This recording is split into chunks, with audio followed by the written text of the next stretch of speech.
லட்சம் பூக்கள் ஒட்டி வைத்த சிற்பம் பக்கம் வந்தும் கண்ணில் என்ன வெட்கம் என்னை தீண்டாயோ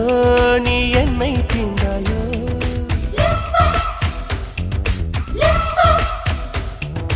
ஊசி மல்லி பார்வை என்னைக்கு உள்ளம் ரெண்டும் ஒன்றை ஒன்று அள்ளும் மின்னல் தோன்றாது வண்ண மின்னல் தோன்றாது கையோடு கை கோர்த்தால் லட்சம் தான் விலகாதோ உன் கண்ணின் மீன்களை பார்த்து விட்டதால் செய்த வாழ்க்கை வாழ்க்கை